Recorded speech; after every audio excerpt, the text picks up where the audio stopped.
Jaguars Postgame, presented by Florida Home AC, starts right now. Falcons 21, Jaguars 14. Let's pause 10 seconds for station identification on the Jaguars radio network.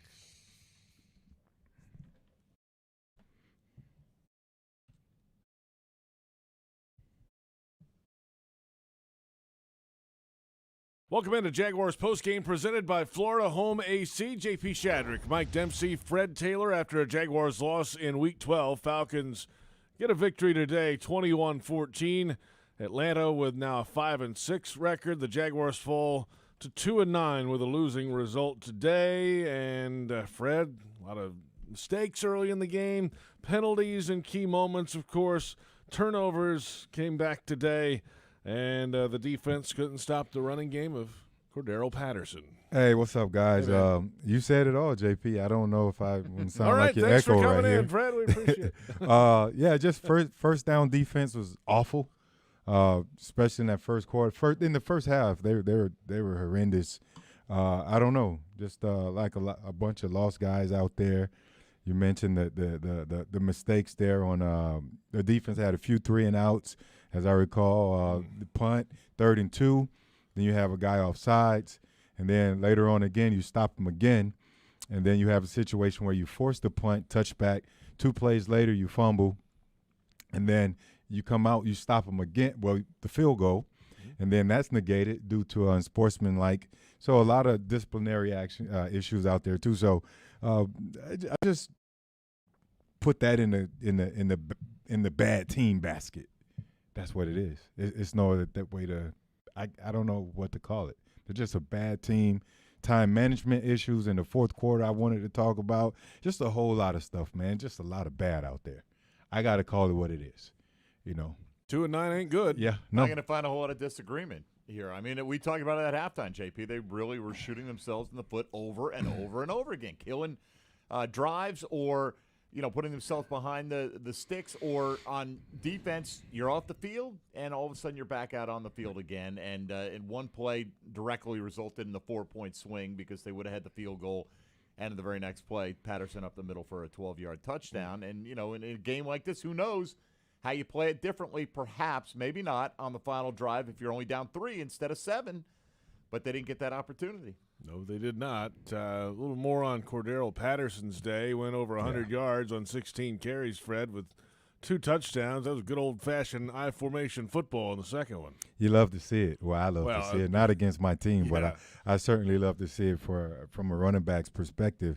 Just a guy that has tremendous vision, man. He runs hard. He run over a couple cornerbacks out there downhill. The defensive line, they didn't have that attack mentality that we were used to seeing. And I was just charting it here. If you look here on this sheet, the Falcons, they had 9 plays in the first quarter. These are all first down plays. I'm sorry. Of those 7 first down runs, they had 62 yards on almost 9 yards per carry in the first quarter. The second quarter was just about the same. So the first down defense, they were nowhere to be found today. And then that puts your entire play call from a defensive coordinator standpoint. They don't know what to really put you in. And they tried everything, though, a few run blitzes here and there. They just couldn't do enough to get it done against a bad Falcons offensive line, which we talked about in the pregame. We thought they could get after Matt Ryan, but obviously the Falcons saw something leading up to this game, and that it ended up working to, how they scripted it up, and they got the victory as deserved. Yeah, I thought a few times they actually got good pressure on Matt Ryan, but it was like all or nothing. They never got kind of like a slowly building pressure. Either they were in his face, or too often Freddie had the opportunity to survey the field and really just pick out a guy. I thought the Jags did an excellent job on Kyle Pitts in the first half of this game, considering how much time Matt Ryan had to throw, but he came up with the big conversion on 3rd down that enabled that drive to be extended, that last Falcons drive, which just kind of chewed more and more time. And when you get the ball back, then you're under the gun. This is your last opportunity. You don't have another chance. You've got to go for it on 4th down like the Jags did on 4th and 10. So who knows if they had been able to get that initial stop on that first 3rd down on that drive, maybe they would have been able to play it differently in the end. If they don't get the holding call right there against, was it Lawson? Yeah, 32. Yeah, another one. Right. So there's a lot of bad things happen right there late in the fourth. Jawan Taylor, he had a false start and then the holding call late. Your 3rd and goal. Now you make it twice as hard by getting that holding call. Now it's 1st and goal from 20 yards away. So it's just a whole lot of a case of bad ball today. Like I'm stuttering here, getting tied up. I don't know. It's nothing like the team we saw a few weeks ago at home against the Bills. Nothing like the team we saw, against the Colts early in the ball game. It seems like they played down to the bad teams just about, because this was a game that from a personal standpoint I thought they could win, but they went out there and did the complete opposite. Yeah, not even close. It felt like it certainly early in the game. Final score 21-14. Falcons over the Jaguars. We're awaiting the first word with head coach Urban Meyer after the Jaguars lost today. The turnover bug bit early. Yeah. Now, the interception on the second drive for Jacksonville came on that Marvin Jones illegal formation, and it just felt like that Trevor might have thought it was an offside, and let's throw it up and take a shot on that play. Either way, the interception stands, and then on the next possession, second play of that possession, James Robinson loses a fumble, and that's 2 giveaways there. And, it ended up costing the Jags, in theory, just 7 points. But those were huge early in this game, those turnovers. Oh, no question. Look, this team, if you play it even on the turnover front, they're still challenged to put points up on the board. When you're giving away a couple of possessions there, they almost have no shot, even against a bad team. The Falcons now won their 5th game, which, they're mathematically in the mix, in the NFC, but they're not a good football team. They've been giving it up on both sides of the ball, and, when you turn it over like that, and give credit to the Falcons for making some plays, but nevertheless, Jags need to be more protective of the football. We'll take our first time out. Plenty more ahead. The first word with head coach Urban Meyer coming up. Jaguars fall in Week 12. Falcons 21, Jaguars 14, and this is Jaguars Postgame on Jaguars Radio. Are your heating and cooling costs extremely high? Do you want to extend the lifespan of your heating and cooling system investment? If so, Florida Home Air Conditioning is ready to help you save some money. Schedule your annual AC or heating system tune-up today with Florida Home Air Conditioning for only $59. Florida Home Air Conditioning, official air conditioning partner of the Jacksonville Jaguars. Call 855-FLA-HOME. License number CMC 1250399, CFC 1430664, EC 130-08557. Are you suffering from shoulder pain? If you have clicking and popping in the shoulder joint, persistent pain that intensifies with use, an inability to lift your arm over your head, or a tingling, burning sensation in the shoulder, elbow, or wrist, waiting to see a doctor could make your injury worse. Baptist Health and Jacksonville Orthopedic Institute have innovative and effective treatment options available right now.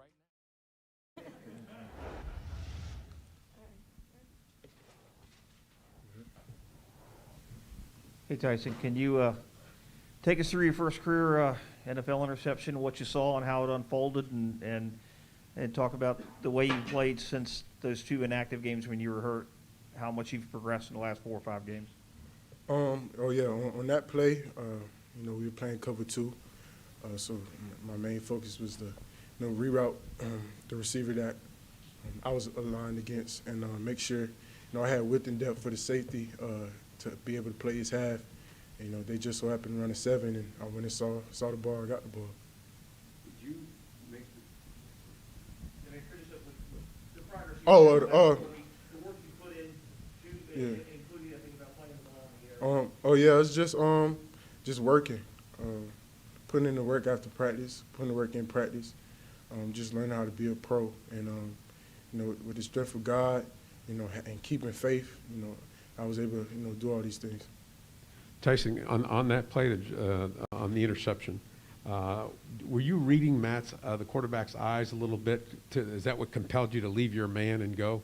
Yeah, we were in a zone covered, so I was playing my zone, and I did read his eyes, and I saw him, take his arm off the ball, and saw ball and got ball. Tyson, I know obviously it's been a conversation topic, you working on your ball skills. When you look back at 6-7 weeks ago, what made the biggest difference that allowed you to make that interception today and have 3 pass breakups? Like I said, it's just putting in the work, having faith in myself and my craft, not paying attention to the outside noise and keeping the main thing. And I think that's part of this league. I'm learning that it's going to be ups and downs, but it's how you bounce back from it. And so that's what I've been doing.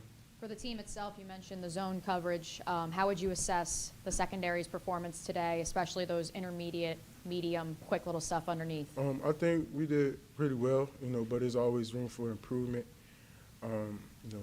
As far as zone coverage, we got to get better at, getting to our drops and getting in our zones and making plays. But I think overall we're improving each week, and that's all we can ask for. So, I love the guys that other 10 guys I go out and play with each and every week. So, we're just going to keep it moving and keep getting better.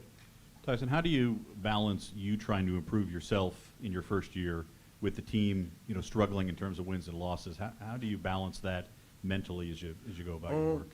We always preach here, DYJ, do your job. So as long as everyone's focused on doing their job, that's all we can ask for, and the chips may fall where they go after that. So everyone's just trying to get better at getting their craft and find out whether they need to do this more or do this more. So it's just all a matter of fact of just everybody doing their job, and I think we'll improve after that. Thank you all.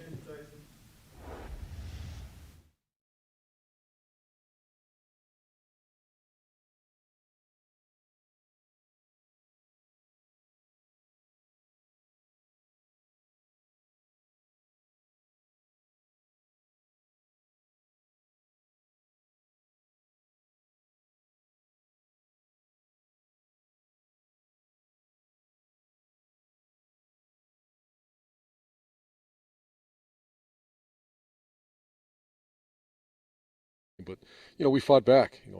You should be able to score 3 touchdowns and go win a game. Head coach Urban Meyer with us. How about Trevor Lawrence's day as a whole? 23 of 42, 228. Those are the numbers. How did it feel beyond that? Well, he's a 22-year-old guy. He's a guy that is going to be the future of our franchise. And it's like he's going to school every day. I just watch him, and we want to win in the worst way, and we are going to win. But I just see the way he competes, and that's the number one thing right now. Go compete and go win a game. And we had the ball in our hand and a chance to go win it, and we will win those down the road. Final thought with you, Urban. These penalties and key moments like we've talked about, it seems like we've talked about things similar to this over the last few weeks. How do you finally work that out of this team? Well, it's all individual, and by position group, how do you handle it? If we can't get it fixed, you got to replace the player, and we don't want to do that yet. And I'm going to get in the middle of it this week and find out, because you're right. You're off the field. You're off the field, and I consider that we all consider that a turnover. Urban, thanks for the time. Appreciate it. Thank you. Head coach Urban Meyer joining us after the game. The first word with the Jaguars head coach, 21-14.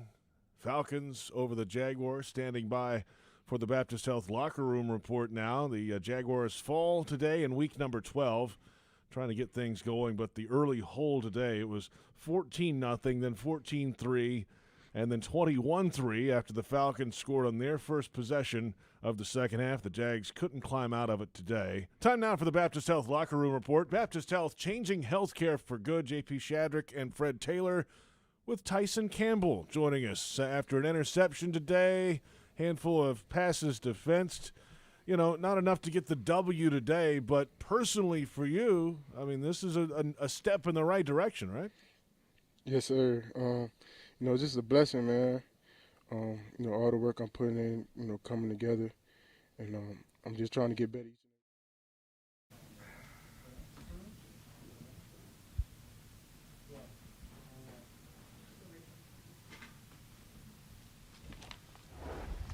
Thanks to our Jaguar fans. They keep coming, man. We appreciate that. I know I speak on behalf of our players and our team for bringing the noise, and it really helped us there in the fourth quarter and gave us a chance to win. So appreciate our fans coming out here.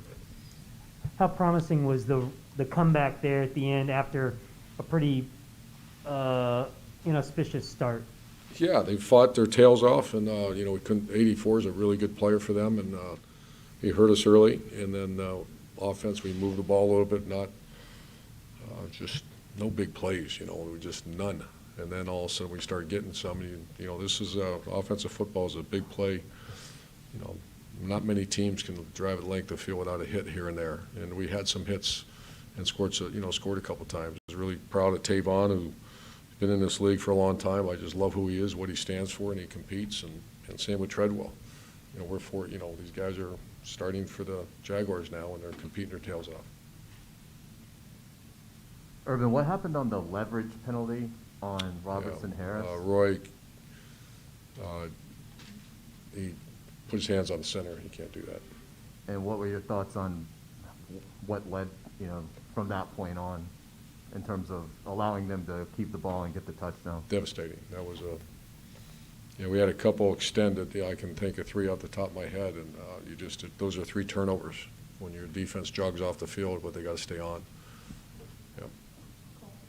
Urban, there was a lot of talk this week about the creativity in the offense need to be more. Did you see what you wanted to see in that regard today? A little better today. You know, it's a lot of it's who you have. You know your personnel and how do you intermingle your personnel with what we can do. And so I thought we got a score down in the red zone. We go down there twice. And I thought coaches worked their tails off. And we went some tempo. We went some pace a little bit, which I think our quarterback's used to that. And I think you'll be seeing more of that. Yeah, speaking of tempo, when you've done that this year, you seem to have had some success. Do you think that's got to be more the personality of the offense now? I think it is. Yeah. I think it will be even more. Urban, over here. On the Trevor's interception, did he think that there was an offside there? And is that why he just kind of checked it out? I didn't grab him. We all did. We all thought it was a free play. I even heard over my headset free play. And then it turned out we covered up a tight end on the play. So, it's you're down on the 1 yard line, have a chance to stop them, and we did stop them, and then we gave them a first down. So, yeah, that's what we thought. You'd have to ask Trevor, though. I'm sorry. When he goes into that tempo stuff, does he seem to be playing more free and just sort of more loose? I think so. I think so, and that's why we're doing more of it, and I think you can expect some more of that as we move forward. Urban, 86 yards over here from James Robinson today, but obviously he did have that fumble. Then he didn't play the rest of the first half. What was the conversation on the sideline with him? I just, James is a grown man, and I just we just talked to him about locking the elbow and clamping that's our terminology that we use to lock the ball down. And then he came back and ran, had some decent runs in the second half. He still doesn't look like he's full speed to me. But that was just the conversation with him. And how would you assess the sharing of the carries between him and Carlos and the run versus the pass today? I don't even know, to be honest with you. Sorry about that. Yeah. No, I guess from just naked eye, did you feel like the run game was effective today? Yeah, I think a lot of the shotgun runs were really good today. I thought, Trevor made some good decisions. He protects himself when he gets down. That's, as we move forward, that's going to be more and more who we are. But yeah, I thought we ran the ball pretty decent today. Because when you get down a little bit, that forces you into. But I thought Bev did a nice job not starting to play in their hands and just pass. We kept running the ball, and as a result, we got within striking distance to win a game. Hey, Coach, for the second week in a row, multiple penalties to keep the Falcons on the field and extend their drives. How do you fix those sort of errors? Well, I've talked to our defensive staff, and there's, do you replace the player? Do you, what do you do? I agree with you. We all see it, and those are the way we have to attack those things. There are 3 turnovers there. You look at the first drive against 49ers, we had 3 sacks on one drive. And so we have to attack it as if it's a turnover and make some decisions. And what did you think about Tyson Campbell's play today? I think he's going to be a really good player. I really love his attitude. He had a bad shoulder, fought through it, and almost had a second one today. But stepped in front of one, and he's a really good worker. Glad we got him. James Robinson, wasn't on the field on that red zone drive at the end of the first half. Was that because of the fumble and you guys were just trying to maybe calm him down a little bit, or was that just a rotation of the running backs? I think, you'd have to ask Bev and Bernie on that one. I don't micromanage that, but Carlos is a good player too, so they might have had him in there for that reason. Herb, could you assess Trevor's play today as a passer? I'd rather do that after I watch the film, and when we can. I'll talk to you on Monday. I think we meet on Monday or Tuesday, whenever that is. And but today, all I saw him compete his, what off. As far as how accurate was he, and that's so hard to see on the sideline. After we watch the videotape, I'll be glad to share you my thoughts. One other one from me, Urban. Special teams is obviously something you have preached, something that you have said is your forte. Can you just describe maybe the drop in play in special teams, or how would you assess the play of your special teams over these last 3-4 weeks? The last 3-4 weeks, we had 2 penalties today that extended drives, one on punt return and one on field goal block. Our kicker's doing a decent job. Our coverage units are okay. We don't have the explosiveness. I thought Mick came in and did a really good job. Hit a couple nice returns. He's a ball of fire. I love the guy. He's been on a Super Bowl team, so I love picking his brain about certain things. Real articulate guy, and I know he was here back in 17, but he gave us a spark in there, but not good enough. Why has it taken this long to kind of really form the offense that you guys want and what works the best with Trevor? Good question. I don't have the answer for that. Was there some stubbornness, resistance to kind of getting it all in there, or was it? No, I think so much of it is, when you're not quite sure what your personnel is capable of. Once again, offensive football is about equating numbers and having some hits in the offense, and we've struggled at times, but other time, you look against the Arizona Cardinals, we ran 8 straight plays and hit it. We want to be a run first with Trevor, and then at times when you don't score, you get behind a little bit and it starts to transition. So no, there's no stubbornness. It's just we're all figuring this thing out, and we should have it figured out by now. And I would say this, that it's not like we don't have it figured out. We're not executing at a high level. We're putting ourselves in position to win a game, and if we eliminate some nonsense, then we would go win a game. With Trevor in particular, wins being rare, touchdown passes being rare, that's not something he's really experienced before. I'm sorry? Sorry, can you hear me now? For Trevor in particular, wins being rare, touchdown passes being rare, that's not something he's really experienced before. And I'm wondering, what conversations do you have with him, or what do you keep an eye on in particular with him when it comes to helping him navigate a tough spot like that?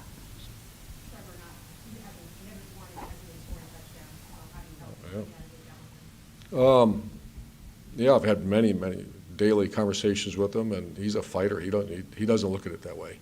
He came here to help lift an organization, and that's the way he looks at it. He's very hard on himself, as most great players are. And the whole question, even I asked the team, asked myself, asked ourselves, what can we do better to go win that game? And the answer is multitude of things. So that's never really come up. That's not a woe is me and feel sorry for yourself. What can we do to get better? Is the way he approaches everything. And like I said, that cat now is very hard on himself. What can he do better? And not just on the field, but lead guys. And that's why he's going to be a great player here. Thank you. Thanks.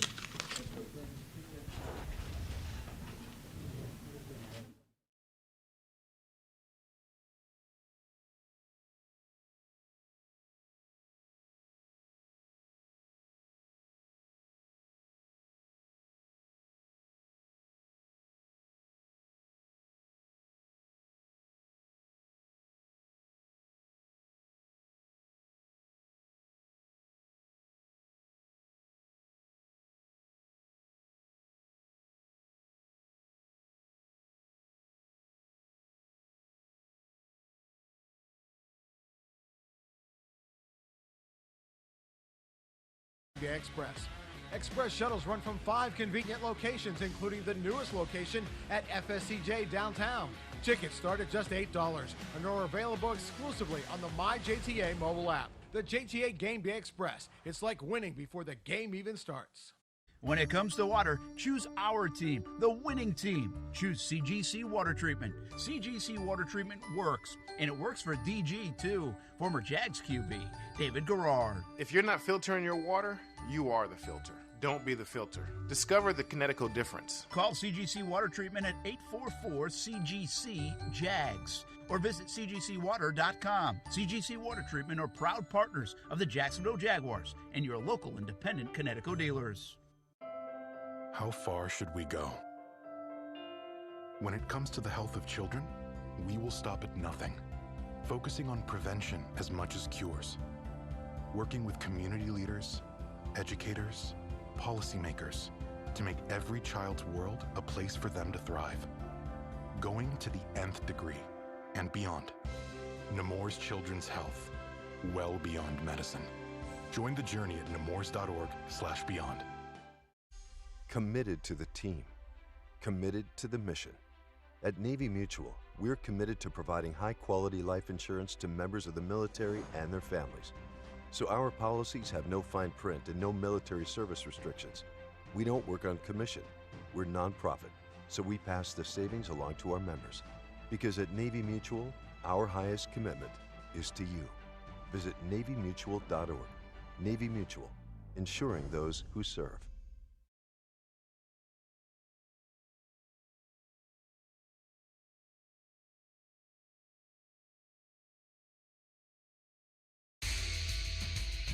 Welcome back. It's Jaguars postgame presented by Florida Home AC. 21-14 final. Falcons over the Jaguars. And let's get to the highlights. The Atlanta Falcons had a lot of the early highlights today. Their second possession, nothing scored. 9-play drive, 81 yards.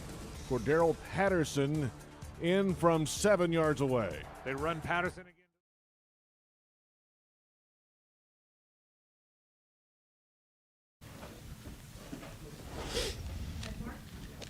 Hey, Trevor, seemed to be a few more RPOs today and a little bit different looking offense. Do you feel like it was different? And how good was it there to rally at the end behind some of that stuff? Yeah, I thought we had some good wrinkles today.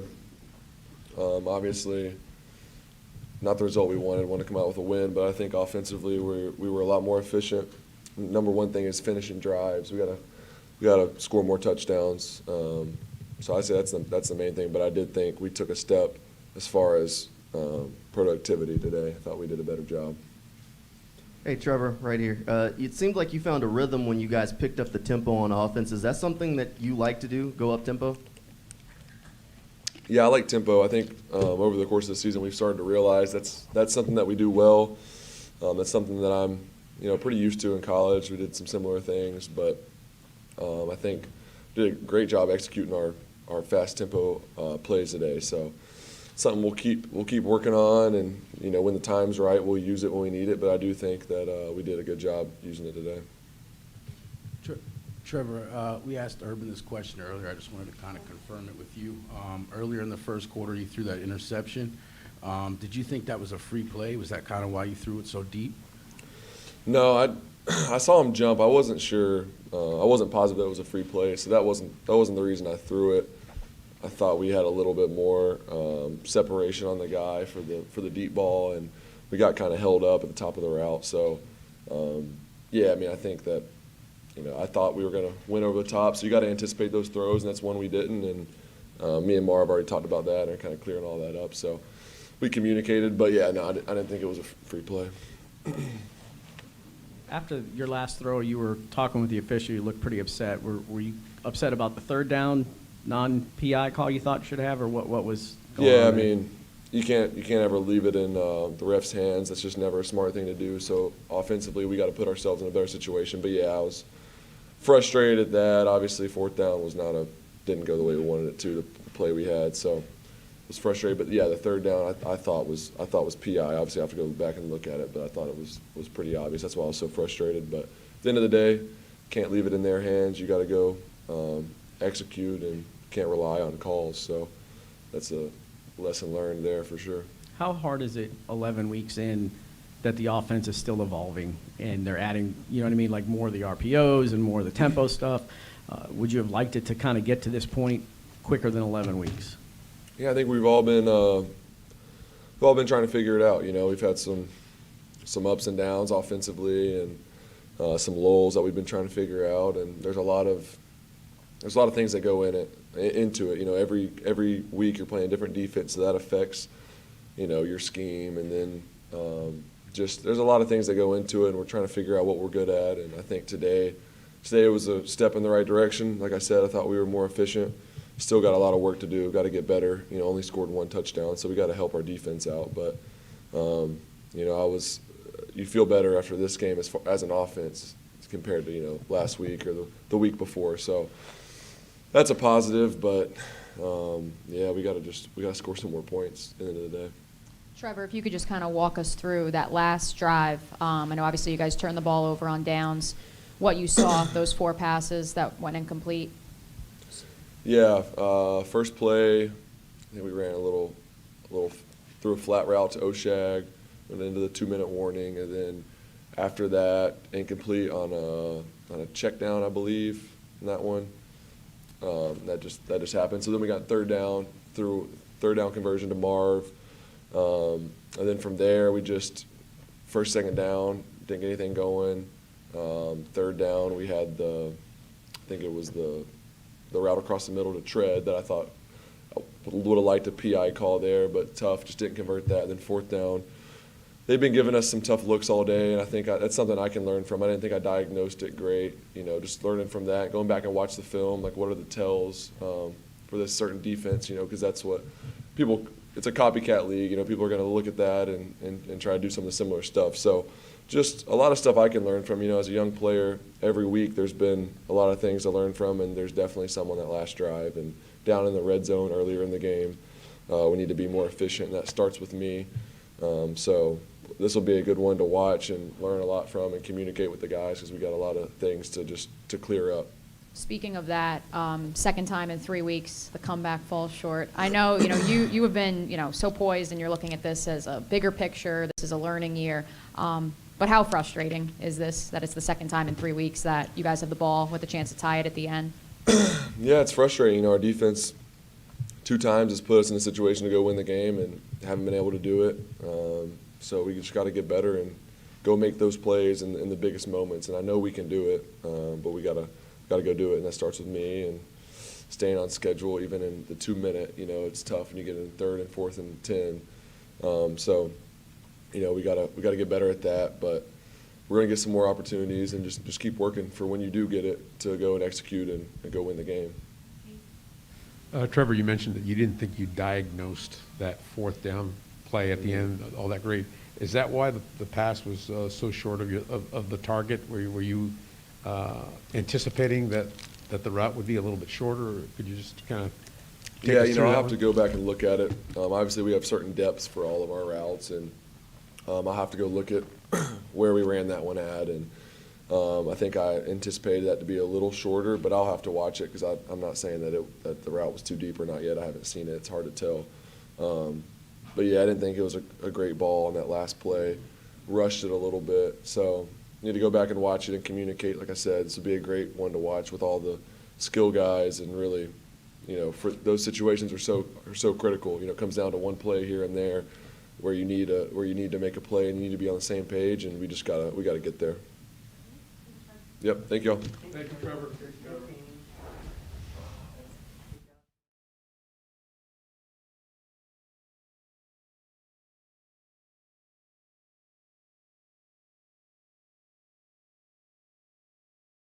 Atlanta 5 of 12, that's all. Jacksonville 9 of 16 on third down. Penalties, 5 for 26 yards against the Falcons, 6 for 43 yards, and some costly ones against the Jaguars. Turnovers, Jags turned it over twice early in the game on back-to-back drives. Atlanta gave it up one time. Tyson Campbell got the interception. Time of possession pretty even, 30 minutes, 52 seconds in favor of the Atlanta Falcons today. Those are the team stats, Mike. All right, individually for the Jaguars, Trevor Lawrence, 23 of 42, 228, a touchdown and an interception, a quarterback rating today of 68.4. For Matt Ryan, 19 of 29, 190 yards for the year, also a touchdown and an interception, a quarterback rating of 81.1. James Robinson ran it 17 times for 86 yards, good for 5.1 clip there. He also caught 3 for 29 yards. Cordero Patterson, 16 for 108, 6.8 yards a carry. against this Jaguar defense. A couple of rushing touchdowns. He chipped in with a couple of catches for 27 yards. Russell Gage caught 6 for 62 for Atlanta, and the lone passing touchdown there for the Jaguars. Laquan Treadwell led the way yardage-wise, 4 for 53. It was Tavon Austin, 2 for 21, including a touchdown from Trevor Lawrence. Defensively for the Jaguars today, Rayshon Jenkins led the way along with Miles Jack with 8 total tackles, 7 of those solo for Jenkins. Today on the sack front, just Roy Robertson-Harris getting one in the first half, and as we mentioned as well a moment ago, Tyson Campbell with his first career interception, part of a 3-pass breakup day for the Jags defense. Yeah, good day for Tyson Campbell, and that's been a spot for this team, Fred, that's had a little rotation, some guys coming and going, nicked up. He's part of that too, but to have him come along would be a nice thing towards the tail end of this season. Yeah, that's that's why I asked him if he was starting to get comfortable, if things were slowing down. They've had some struggles back there. Griffin, the veteran leader, he was out today, but to see Tyson step up in this fashion, he's played pretty aggressive out there. Big body, big kid, some good feet, good speed. So he definitely needs to play aggressive and play up to his size. Mike, as you was reading off those the defensive tackles right there, not necessarily a good thing, right? When it's your safety, right? When it's the secondary. I'm looking at these numbers, man. Jenkins, Lawson, Wingard, those guys 6'6" and 5 tackles in the secondary. But it goes back to, what we said about the entire game. Those first down runs and what the defense did, what they allowed early in the game in the run game, they got to go back, look at this film and try and tighten that up because those averages are just way too much to allow an opponent. James Robinson today, 17 carries, 86 yards, 5.1 average, a long of 12 today. Still gimpy. A little bit? Yeah, he's still gimpy, but I got to commend his heart and his effort to be out there. But I don't really see the burst. So a little bit later on, he probably got a bit more comfortable as he tended to warm up a bit, made some good third down runs in there, third and short runs they were able to capitalize on. But I can see him sort of favoring that hill some. Doesn't look as strong as he had looked, in the past year and early on in the season prior to the injury. But, his heart is big as gold, man, and he's out there trying to motivate those guys through his play. I like to see a change of pace back. I don't necessarily think we have that player now, especially after losing, having a brain mislaps right now. Forget about it. Travis Etienne? Yeah, well, Before the Etienne, season? but also the returner. I'm having Jamal Agnew. Jamal Agnew. Come on, Freddie. He was serving as the change of pace guy. Yes, he was. But we don't necessarily have that now. And you can kind of see that the offense just isn't explosive in the run game, and that's definitely lacking. When we return, Jaguars Radio Network Player of the Game voting. I got my guy. You got your guy? Oh, yeah. I know who Fred's guy is. I think I have an idea also. I think it's probably going to be unanimous. Well, JP might go off the reservation. We'll find out. We'll find out. Yeah. In just a moment. We've got a couple minutes to think about it. This is Jaguars Postgame on Jaguars Radio. Are you suffering from shoulder pain? If you have clicking and popping in the shoulder joint, persistent pain that intensifies with use, an inability to lift your arm over your head, or a tingling, burning sensation in the shoulder, elbow, or wrist, waiting to see a doctor could make your injury worse. Baptist Health and Jacksonville Orthopedic Institute have innovative and effective treatment options available right now to relieve your pain and restore your mobility. Don't wait. Call 904-JOI-2000. Touchdown at Jaguars away games when you fly nonstop from Jacksonville International Airport. Join the Jaguars at Houston, Cincinnati, Indianapolis, and Los Angeles. Taunt the other teams in Nashville, New York, and Boston. When you fly nonstop from Duval, on-airport parking will punt the stress from your travel itinerary. Garage facilities offer defensive coverage from the weather and are a 50-yard dash from the terminal. And economy lots are now open at just $6 a day. To learn more about nonstop flights and on-airport parking, visit flyjax.com. As J-Tech continues to train tomorrow's technicians right here in Jacksonville and supply them throughout the Southeast, they wanted everyone to know that they are the biggest Jaguars fans around. J-Tech is super excited about this season. They are equally excited about the $6.8 million improvement of their facility and the program growth in auto, diesel, HVAC, marine, and RV programs. Come check them out on the south side of Jacksonville or visit online at jtech.org. Hey Jaguars fans, are you ready to talk some trash? Well, nobody talks trash quite like Waste Pro, the official waste service and recycling partner of the Jacksonville Jaguars. Specializing in residential and commercial solid waste and recycling collection, processing, and disposal, Waste Pro is equipped to handle all your recycling and garbage removal needs. For service, call 904-731-7288. Waste Pro, caring for communities and caring for Jacksonville.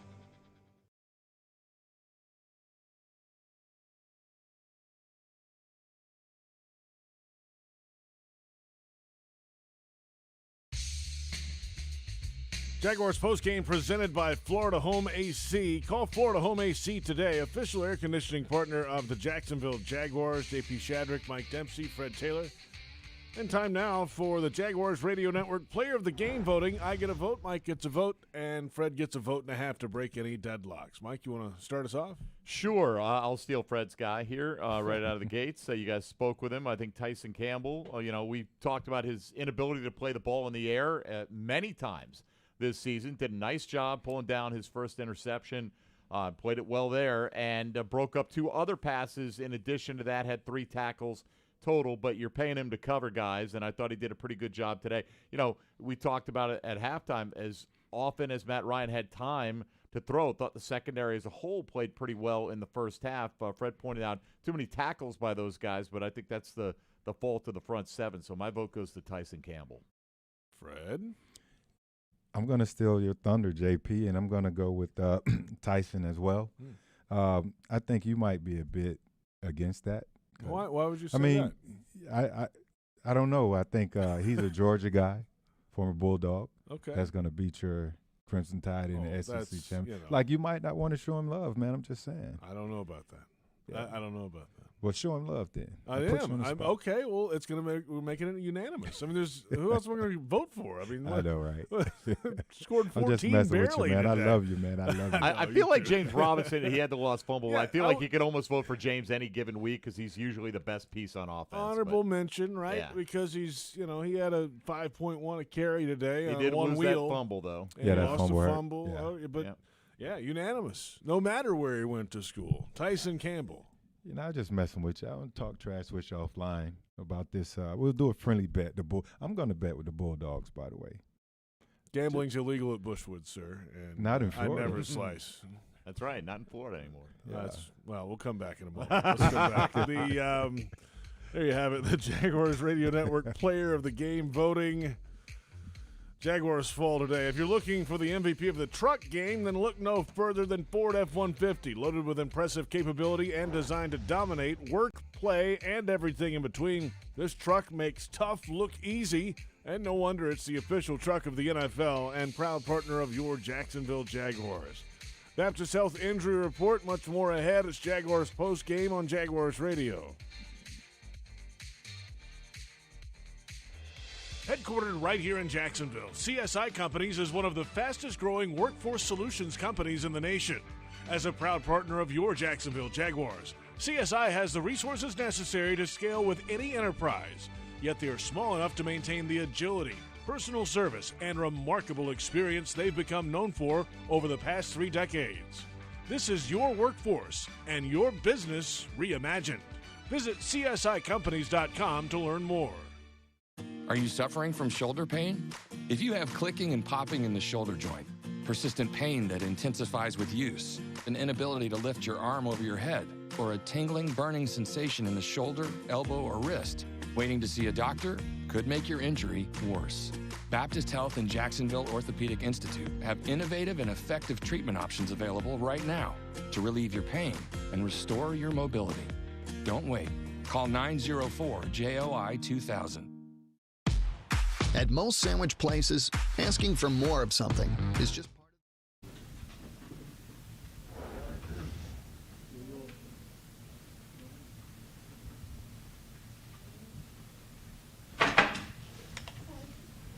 You all right?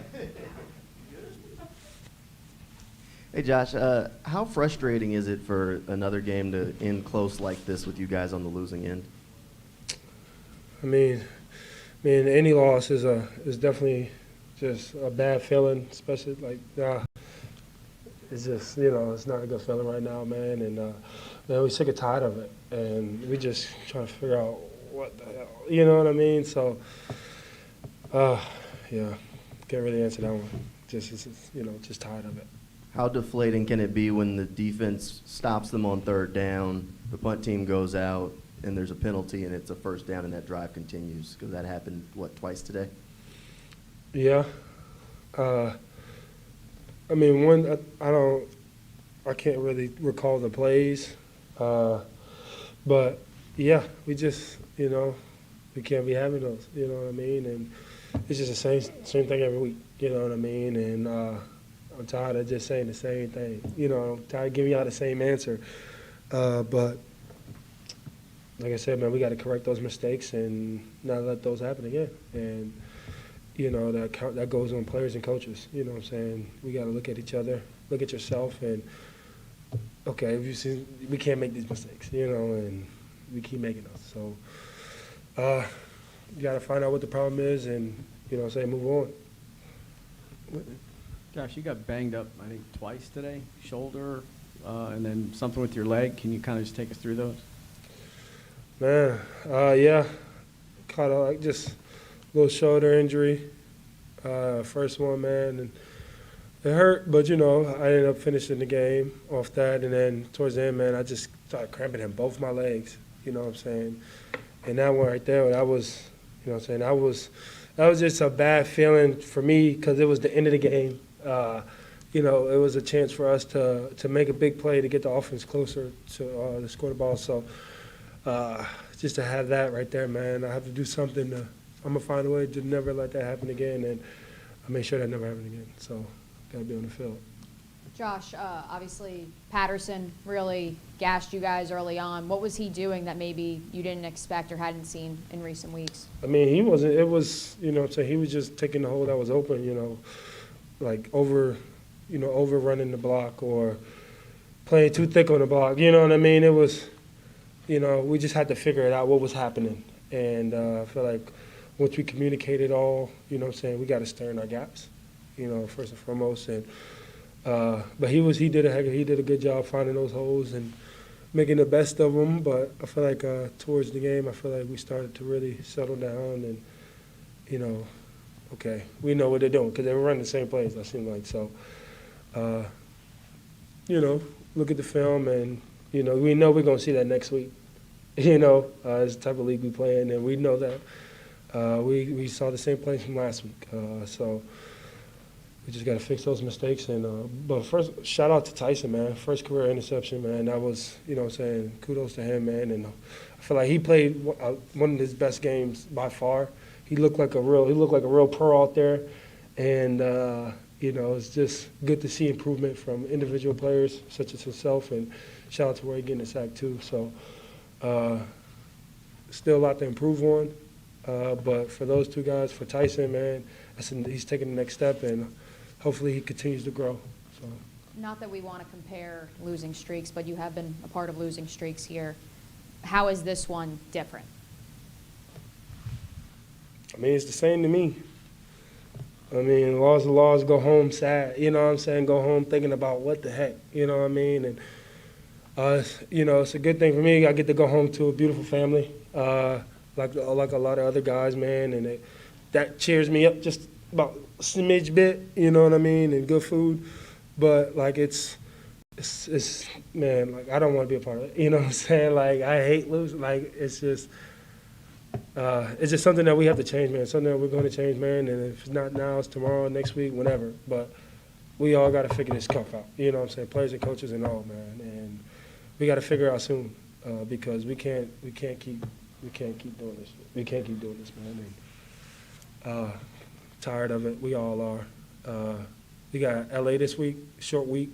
We're going to go out there Friday, I think. I don't know the schedule, but that's typically what we do, man. And just to get off our feet, man, get our bodies back right, get healthy. Damn, man, that was a big loss, man, and hopefully he gets healthy soon, man. Just pray for him and his family, and just stay healthy.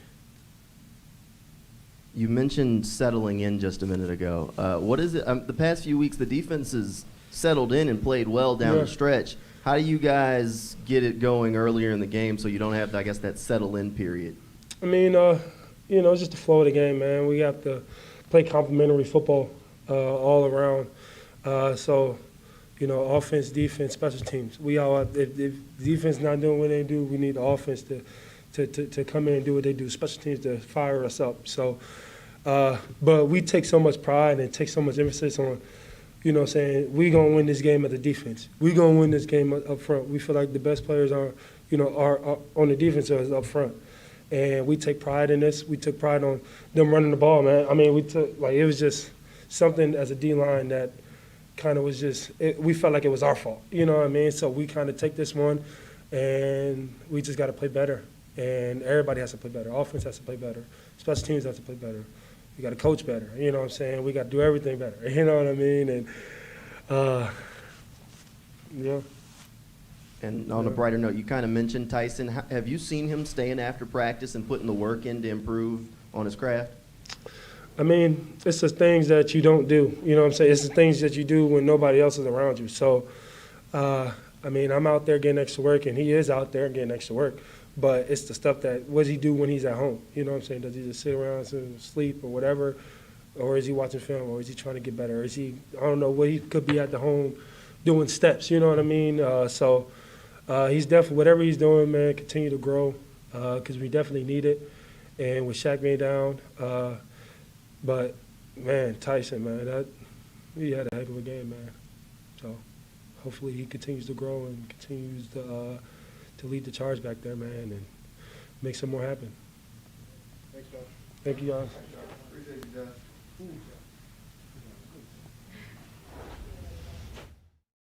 But Tyson Campbell's first professional interception is the Kingfish Pest Control Defensive Play of the Game, and Kingfish Pest Control is a proud partner of your Jacksonville Jaguars. Let the pros tackle the pests in your home by going to kingfishpest.com. That's kingfishpest.com. All right, Fred, it's on to L.A. The Rams await. The Rams are playing currently in Green Bay, and the Packers lead at 7-0 with a minute to play in the first quarter. This is a talented football team, 7-3 coming into today. They are all in with the moves they've made this offseason and beyond. That's what they are. Yeah, they brought in a pretty talented quarterback and Stafford. The recent addition of Odell Beckham Jr., Von Miller on the defensive side to go with that defensive roster that they already had. That's a team that they're saying, look, we want to win now. We don't really care about the salary cap too much. We're going to get these guys that we know can make plays and help us get close to that goal, and they're taking their shot. Who needs draft picks anyway? I know, right? So, aside from that, man, it's going to be a challenge, much like all these games. But I have seen that team, though, play down to the level of their opponents and end up, you think they're going to, blow a team out or just get the win. At the end of the night, they end up losing the game. So if the Jags go in there, man, with the mindset that they had versus the Bills, how hard and tough they play in the second half versus the Colts, just to name a couple games, I think they'll give themselves a shot, with the roster that we have now. So, who knows? But they got to go in there with the mindset that they can do it. That we're not going to just go way out here out west just to lay down. So, be interesting to see the outcome of it. Only one way to beat the Rams for this team is to push them around because they've been pushed around the last 2 weeks. And Green Bay's out to a 7-0 lead today. Matt Stafford report came out this morning. He's dealing with a lot of arm issues. But, look, they're loaded with star talent. But teams have been able to physically beat them at both lines of scrimmage over the last couple outings. So, that's your only hope. Look, the Jags are going to be big underdogs in this game. We know that, and rightfully so. If you were drafting players off the two teams, there would be a lot of Rams on your roster before you had very many Jaguars. Quick hitting plays for that quick firing defensive line that they have. I put in some traps here and there. Some zone reads, some stuff that they can take advantage of the Rams' quick interior defensive linemen. That's what I would look at. And I'll probably even text Schottenheimer and say, guys, look at some trap installations or whatever, but they probably don't need me to say much of that. Little Freddie T trivia real quick. Yes. I've never played past Arizona. I've never played in California, Seattle. Huh. Yeah. Really? Never played the Niners out there.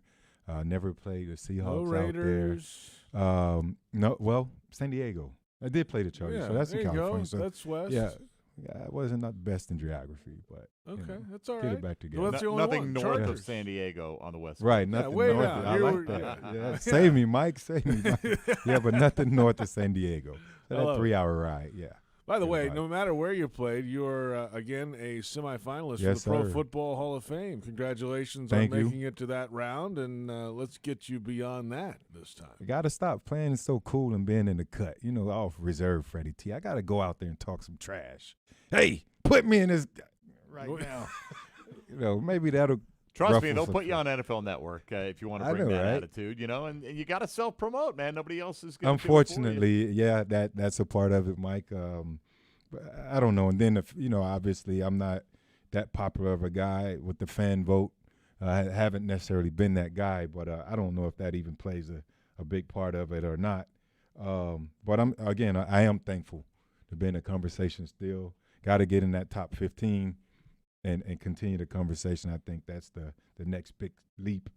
And we'll see where it goes from there. Very But I'm deserving, thankful. regardless of what happens. Absolutely. You're our Hall of Famer, Fred. How about I that? know that. Don't worry. And this crew, yeah. Wow. I got to shoot you down, JP. I Okay. love you, man. I got to mess with you. Well, you're right. You're not wrong, I guess. Fred, have a good week. Yeah, I appreciate the reminder, though. I appreciate it. I love the love. Hey, man, Yeah, no doubt I worked about hard it. for it. Yeah, no, we're going to give it to you for sure. Thank you. Have a good week, Fred. We'll talk to you before the Rams game. Looking forward to it always. Proud of the Jaguars running back, Hall of Fame semifinalists, Fred Taylor, joining us. For those on our flagship station, 1010XL in Jacksonville, stick around. The Scoreboard Show is next. We'll take your calls with NFL Network analyst Bucky Brooks at 355-NFL1, 355-6351. Senior VP is Chad Johnson, VP of Production Patrick Cavanaugh, Executive Producer Dave DeCandis, Manager of Radio Joe Fortunato, Tony Smith and Linda Fortunato are our producers. Brent Reber, Trent Padilla produce our video for Jaguars.com. For Fred Taylor, Mike Dempsey, and our entire crew, this is JP Shadrick saying good evening. And the final score for the final time, Falcons 21, Jaguars 14 on the Jaguars Radio Network.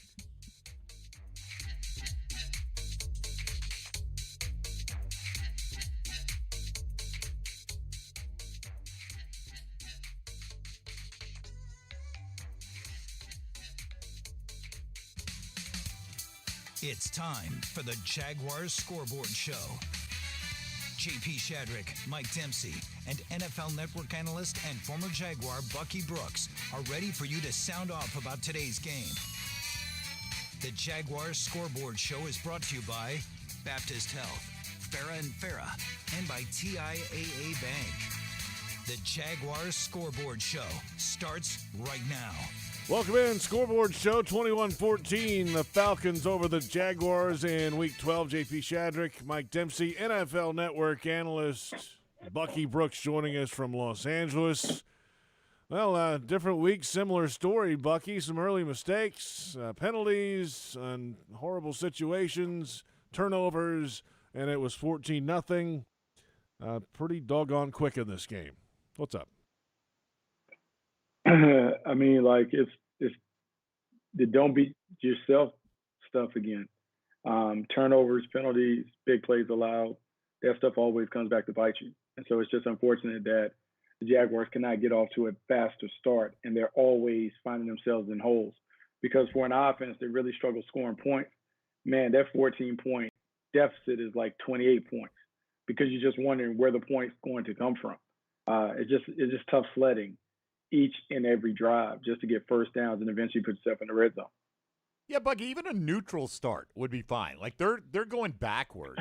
You know what I mean? Like if they just didn't hurt themselves and see how it plays out in the first half. But when you take the 3 off the board and you give them a chance to at the 12-yard line and they run it in on the next play, I mean, you're just giving them 4 points based on, you got to know what the rules are in terms of creating leverage on a blocked field goal attempt. And, you had guys lining up wrong, offsides. Again, it's the same litany of things that we talked about last week coming back to haunt them. I think last week you said, like, oh, they'll get them fixed. Well, at some point, you want to fix them. Fix it. And so it's been the same issues. Yeah, it's been the same issues each and every week in some way, shape, or form. Like just little things that should be corrected by this stage of the season. And so it's frustrating as a fan to watch it play out like that, because it's one thing if a team is clearly better than you. It's another thing if you give the other team opportunities. And look, we knew where the Falcons were coming in. They were 4-6. They were an okay team, but they had been hammered the two previous games. And so it was a great opportunity for the Jaguars. But to fall in a hole early just makes it hard, man. Just makes it hard for this team to dig out of it. And then trying to dig out of it, the offense just couldn't get much going. A lot of the day, they had the touchdown to Austin, in the second half, and then got a 2-point conversion to make it a 10-point game at that point. A field goal after that to make it 7, and then had the ball in their hands, Bucky, and they couldn't get anything sparked in that 2-minute drill at the very end.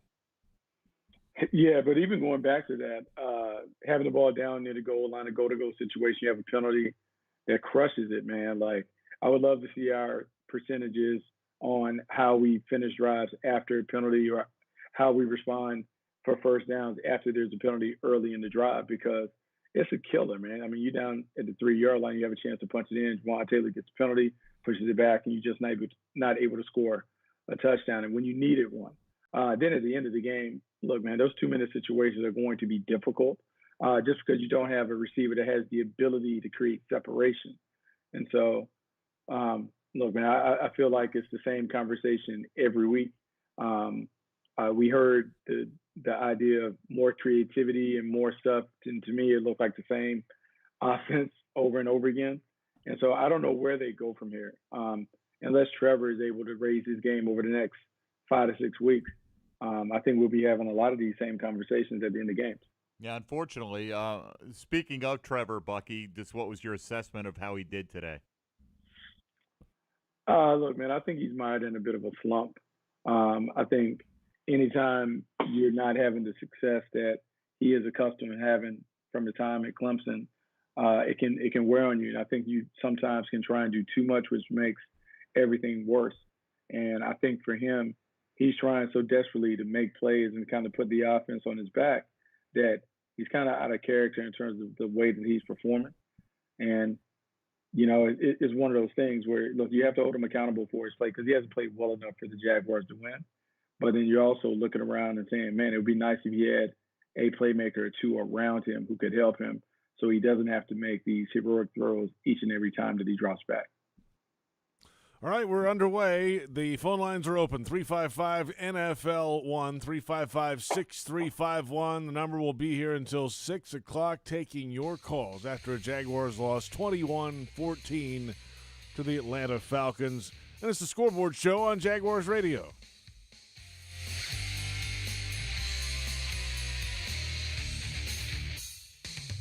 Committed to the team. Committed to the mission. At Navy Mutual, we're committed to providing high-quality life insurance to members of the military and their families. So our policies have no fine print and no military service restrictions. We don't work on commission. We're nonprofit, so we pass the savings along to our members. Because at Navy Mutual, our highest commitment is to you. Visit NavyMutual.org. Navy Mutual, insuring those who serve. Are you tired of not seeing clearly? As the official eye care provider of the Jacksonville Jaguars, Florida Eye Specialists offers the safest, most effective technology to regain control of your sight. With 9 locations across Northeast Florida, our dedicated doctors have provided premier eye care to the community for more than 20 years. Call 904-564-2020 or visit FloridaEyeSpecialists.com to book an appointment with Jacksonville's most trusted eye care providers today. The Land Rover Defender story began with the simple thought of creating an exceptionally capable off-road vehicle, becoming the go-anywhere, do-anything all-terrain machine. Today, there's a new Land Rover Defender, the toughest and most advanced Land Rover vehicle ever. From the beginning, Land Rover knew the new Defender was capable of great things. Motor Trend's 2021 SUV of the Year is just the latest example. Test drive the new Land Rover Defender today at Land Rover Jacksonville on Atlantic Boulevard, or go to LandRoverJacksonville.com. Land Rover, above and beyond.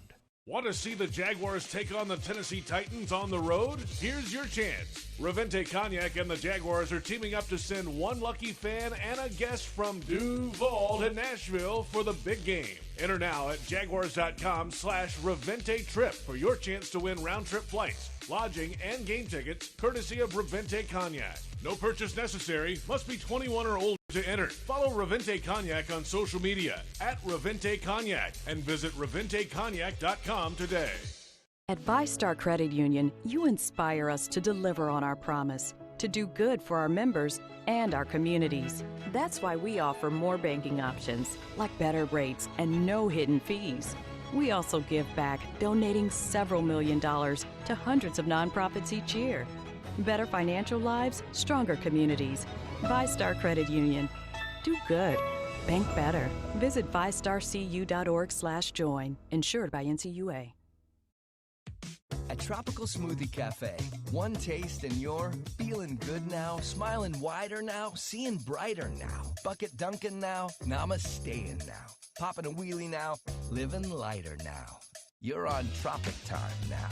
And on Mondays, try our Jaguars Duval Delight Smoothies for $2.99. And you're roaring louder now, end zone dancing now, sipping spirit now. You're on Tropic Time now at Tropical Smoothie Cafe.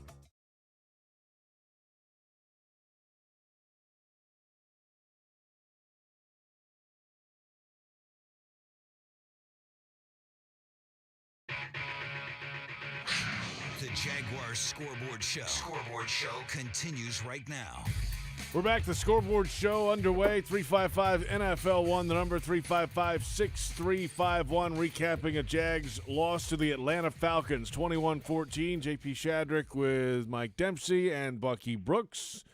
Let's get to the phone lines. We got them stacked up. Let's do it. Let's start with our man Sakib. Got in first today, and we welcome him to the Scoreboard Show with Bucky Brooks. Hi, Sakib. Hey, what's up, guys? What's hey, up? Bucky, how you doing, man? You know, Good, man. frustrated we all are, and believe me, man, I don't, I called you guys a million times over all these years. I just don't understand how the coach that we have just controls everything that he does in life, doesn't control what this team does, like penalties. You take out the best running back out of the lineup, but the offensive tackle keeps getting false starts, holding, and you don't take him out. I don't care. Put whatever one you want in there. He has one fumble and 337 attempts, but you take him out and you put a third-string running back in there. Put the kid back in there, let James Robinson play. He's the best guy we have on the offense. Don't take him out. I don't care if he fumbles 2 times.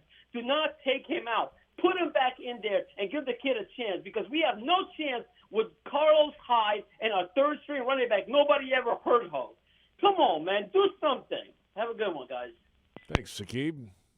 Bucky? Hot. Sakib is fired up. Yeah. He's fired up. Look, I can't understand it right now when you have so many losses in succession and you're sitting at whatever we are. What are we, 2-0? Yes.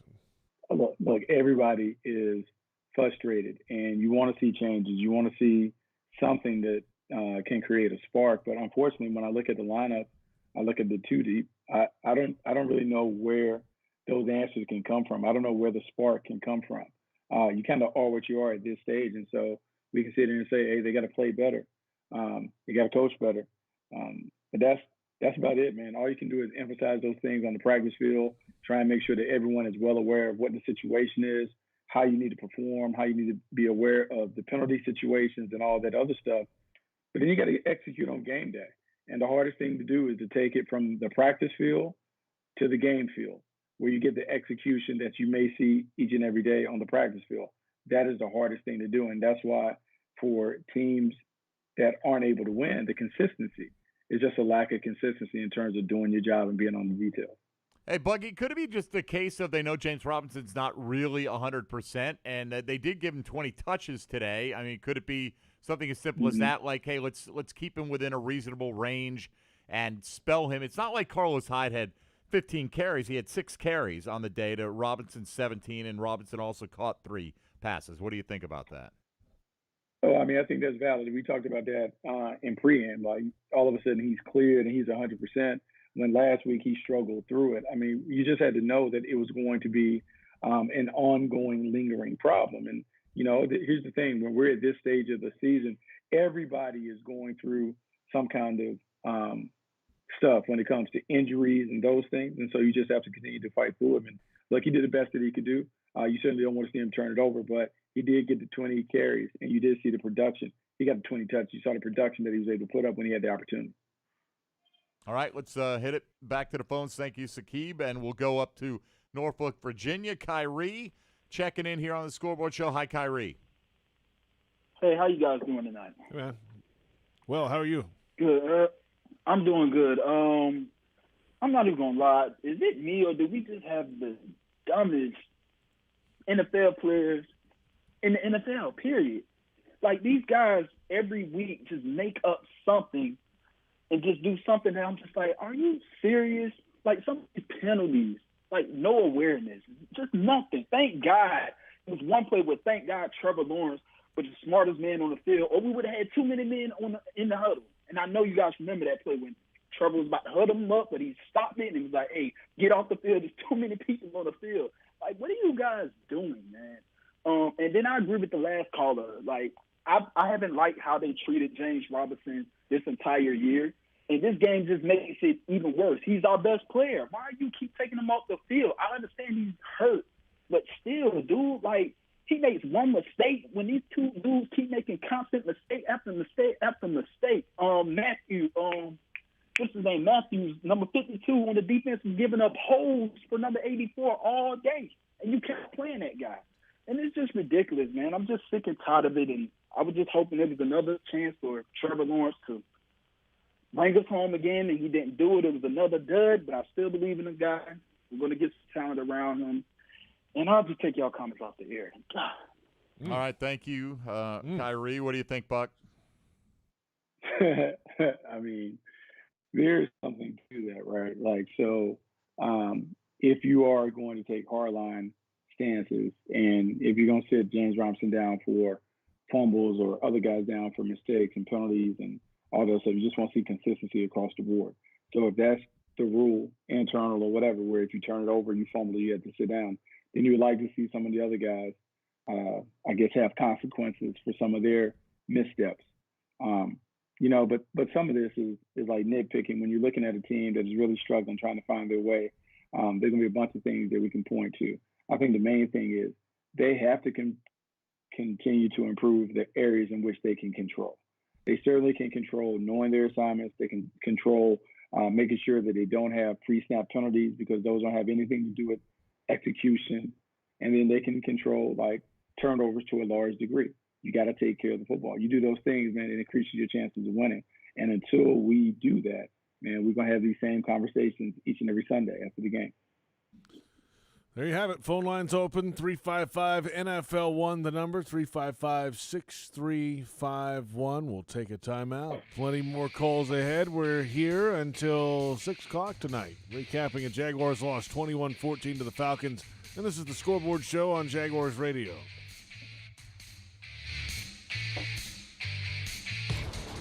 Great teams leave it all on the field. But with the powerful towing and payload that Ford F-150 delivers, you can take it all with you, too. No wonder Ford F-Series is America's best-selling truck 44 years straight. The 2021 Ford F-150, built for greatness. Visit your local Ford dealer or buyfordnow.com. Based on 1977 to 2020 calendar year total sales. That sound is every driver's worst fear. How much will the repairs cost? Is it your engine, your transmission, or worse? A car breakdown could cost you thousands to repair, but not if you have CarShield. CarShield administrators pay your claims directly to the mechanic or dealer of your choice, saving you time and money. Call CarShield today before your next breakdown. Call 800-471-1223, 800-471-1223. Need pest control that's safe and actually works? Then look no further than Jaguar's proud partner, Kingfish Pest Control. Kingfish is family-owned and has thousands of 5-star customer reviews for good reason. Their high level of customer care and quality service is off the charts. They're the leaders in pest control technology, using the industry's latest and greatest pest application equipment and products. They'll even email a picture of the technician who'll be coming to your home. Let the pros tackle the pest in your home. Go to kingfishpest.com. That's kingfishpest.com. On the road, there's a thin line between safety and tragedy. Don't cross it. Give law enforcement, first responders, and service professionals the space to safely do their jobs. When you see flashing lights, move over a lane or slow down 20 miles per hour below the posted speed limit. See lights? Move over, Florida. Brought to you by the Florida Department of Highway Safety and Motor Vehicles and the Florida Highway Patrol. At VyStar Credit Union, you inspire us to deliver on our promise, to do good for our members and our communities. That's why we offer more banking options, like better rates and no hidden fees. We also give back, donating several $1 million to hundreds of nonprofits each year. Better financial lives, stronger communities. VyStar Credit Union. Do good. Bank better. Visit vystarcu.org/join. Insured by NCUA. This season, make Pepsi your go-to game day drink because it's the only drink for football watching. Just look for 20-ounce Pepsi products in the cooler door at your local Gate convenience store and see how you could win an exclusive VIP experience at the Jacksonville Zoo and an opportunity to eat lunch with a Jaguars player. Eat with a big cat. Courtesy of Pepsi and Gate. No purchase necessary. Visit jaguars.com/zoo for official rules and details. Ends 12/31/21.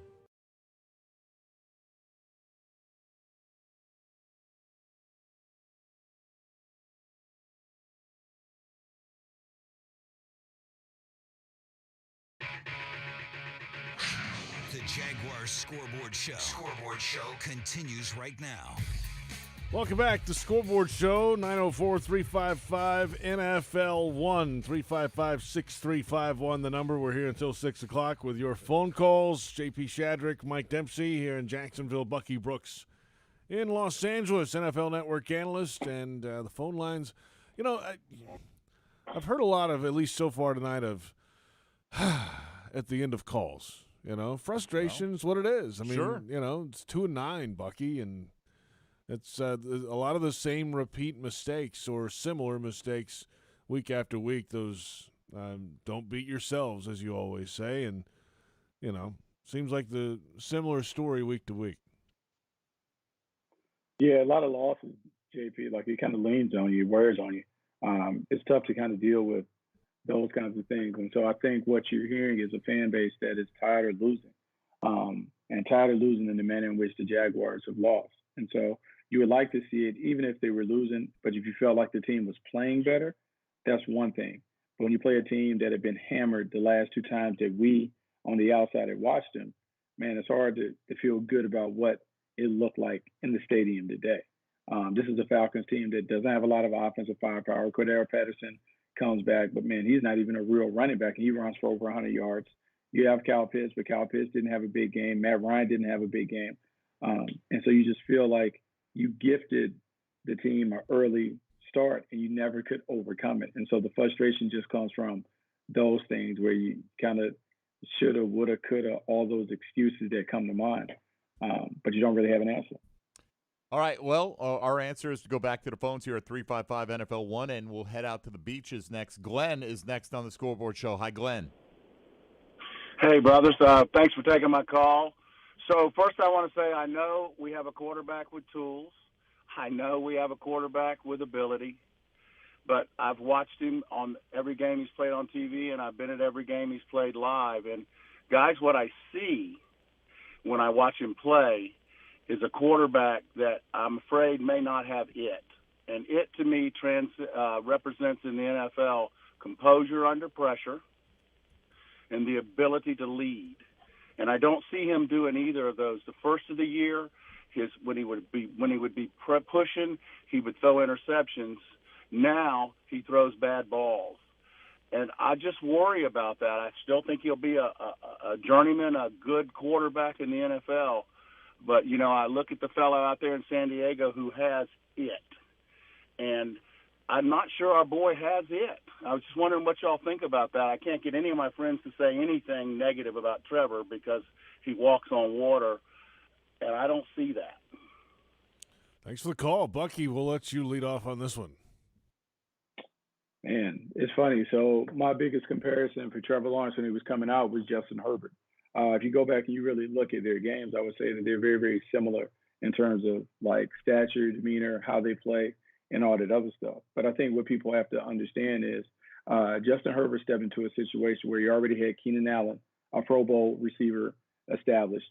He had Hunter Henry last year. He had Mike Williams, who was a first-round pick, who is a legitimate 1A in Allen, but a legitimate number 2.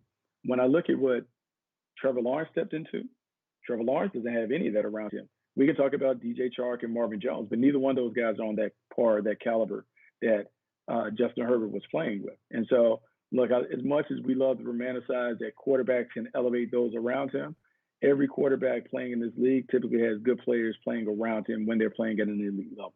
And Trevor doesn't have that. And so before we can even make solid assertions on what he is, we need to see what he can do when he actually has people around him that are, I would say, B+, A- in nature on the perimeter. And so I think we're judging him too harshly based on what he has around because he doesn't have anything around him. And then that doesn't even talk about like the play calling and having a system that isn't really built for how he has played and how he played in college and how he's most comfortable. Yeah, I'm not ready to say he doesn't have composure under pressure, that he's going to end up a journeyman quarterback. Can't lead? Like, that's crazy to me. I think, you know, one thing he's shown is tremendous composure. Now, I understand that was a bad ball he threw, but we don't know what the route was that Laviska Shenault was supposed to run. Trevor was arguing for something on that last incompletion. I don't know if it was, you know, it felt this receiver got held, whatever the case may be. But, look, obviously, if he had let him down to a couple of fourth-quarter comebacks, we'd feel that much better about him. I think it's fine if you want to think that way about it. Look, time is going to prove out Trevor Lawrence one way or the other. I don't think it really matters in the end. The Jags are committed to him based on the investment they've made in him, Bucky, and hopefully they'll be as committed to surrounding him with pieces that can make this offense function next year. Yeah, no, I'm going to say this, Demp, it has to be like a complete investment in him. And so that investment has to go beyond the personnel that you surround him by. At some point, your franchise quarterback has to have a little ownership in terms of how this offense functions and how it plays. And that's not, Trevor Lawrence, the number 1 overall pick, but that's typically every quarterback that is thriving in the league has had things tailored to them. Look at what Baltimore did for Lamar Jackson. Look at how Buffalo has catered their offense and tailored it around Josh Allen. That's the way of the world. I mean, even the Philadelphia Eagles have catered their offense and built it around what Jalen Hurts does well. If you want to have success with a young quarterback, you have to meet them where they are. And at some point, the Jaguars have to figure out, okay, how can we do this thing to give Trevor the best opportunity to be successful? And until we kind of meet him where he's at, he's always going to struggle because you're asking him to learn something that's new and you're asking him to learn it without pieces around him to help him flourish while he's making the transition. All right, Glenn, we appreciate the call as we move along here to Atlantic Beach. That's where Stacy is calling from. Hi, Stacy. So essentially, you guys just encapsulated a lot of what I wanted to mention. I am a, 60-year-old female who didn't come to really watching and getting involved in football until I got married and had kids. And I will tell you, when we would go out to dinner with kids, if the kids misbehaved, it was the parents' fault.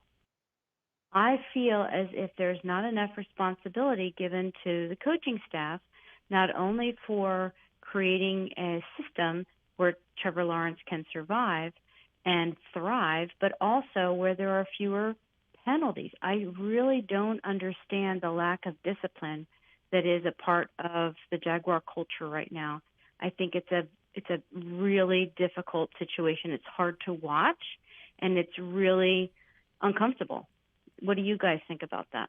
Thanks for the call. Yeah, today, Bucky, 6 penalties, 43 yards on this team. Yeah, and it's not necessarily the amount of penalties because that's not necessarily a high number, but it's when you have the penalties. It's in critical situations. I think what she brings up is something that's important. I think ultimately we can pass the buck on a lot of people, but ultimately it falls on the head coach's lap to make sure that the team is disciplined and organized and detailed and all those other things, regardless of whether you are directly involved in the rotation or calling plays or any of those things. All those things have to pass through you. So at some point, Coach Meyer has to exert a little more pressure and put it on the coaches to figure out how we can get it right. That's the only way it happens. When you lose games, everyone in the building should feel uncomfortable. It should be uneasy. And so I'm sure that is the environment Monday through Saturday. And so you just got to keep the pressure on until people start performing at the level of expectation. We'll take a timeout. Plenty more ahead. 355-NFL-1, the number 355-6351. We'll be here for the next half hour recapping a Jags loss to the Atlanta Falcons, 21-14. This is the Scoreboard Show on Jaguars Radio. Dreaming of a new home? Well, this season, you could win $100,000 towards a Dream Finder's home. It's simple, really. When the Jaguars return a punt for a touchdown, one lucky person will win $100,000 toward a new Dream Finder's home. Visit any Dream Finder's Homes model and register to win the Take It to the House promotion for your chance at scoring $100,000 toward your brand new Dream Finder's home. Dream Finder's Homes, homes built to fit your lifestyle. Want to see the Jaguars take on the Tennessee Titans on the road? Here's your chance. Revente Cognac and the Jaguars are teaming up to send one lucky fan and a guest from Duval to Nashville for the big game. Enter now at jaguars.com/Revente Trip for your chance to win round-trip flights, lodging, and game tickets courtesy of Revente Cognac. No purchase necessary. Must be 21 or older to enter. Follow Revente Cognac on social media at Revente Cognac and visit ReventeCognac.com today. At VyStar Credit Union, you inspire us to deliver on our promise, to do good for our members and our communities. That's why we offer more banking options, like better rates and no hidden fees. We also give back, donating several $1 million to hundreds of nonprofits each year. Better financial lives, stronger communities. VyStar Credit Union. Do good. Bank better. Visit vystarcu.org/join. Insured by NCUA. When it comes to LASIK, your eyes deserve the very best. And that's why more people choose Meta Custom Vision at Florida Eye Specialist. Just ask Andrea Michael. The surgery itself was a breeze. During the actual procedure, there were no surprises. I felt relaxed and confident in the doctor and staff. Traditionally, I am not a wildly emotional person, but the day after surgery, I was able to see beautifully. And I was noticing and seeing things that I had never even noticed before. The detail was just astounding to me. And I even teared up a little because it was just life-changing. This was my vision now. This is the way I could see without worrying about contacts, without worrying about glasses. I had perfect vision for the first time in over 25 years. And it was a really cool feeling. Meta Custom Vision at Florida Eye Specialist has the finest, most up-to-date LASIK equipment. Call today, 268-EYES. That's 268-EYES. Find out more at metalaser.com, the official eye care partner of the Jacksonville Jaguars. At most sandwich places, asking for more of something is just part of the drill. But what if you never had to ask for more? What if more was just a given? At Daly's, more is what our sandwiches are built on. More meat, more cheese, more veggies, more quality, more taste. All for a price that's anything but more. Sandwiches from Dash, made fresh. Daly's.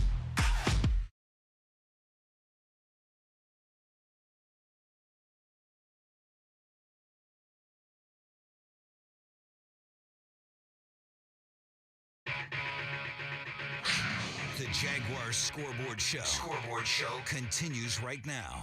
Welcome back. Scoreboard Show. JP Shadrick, Mike Dempsey, Bucky Brooks. Thank you for joining us. 21-14. Jags fall to the Atlanta Falcons in Week 12. A 2-9 record for the Jags. 355 NFL 1, 355-6351. What you got, Mike? All right, we're going to the Mile High City. TD in Denver checking in next. TD, you're on the Scoreboard Show. Go Terrell ahead. Davis? I don't think so. Oh. I don't think so. No, not Terrell Davis. It's Tunde, man. I appreciate y'all. It's How good you talking doing? to y'all every week. How you guys doing today? Great. Thanks for the call.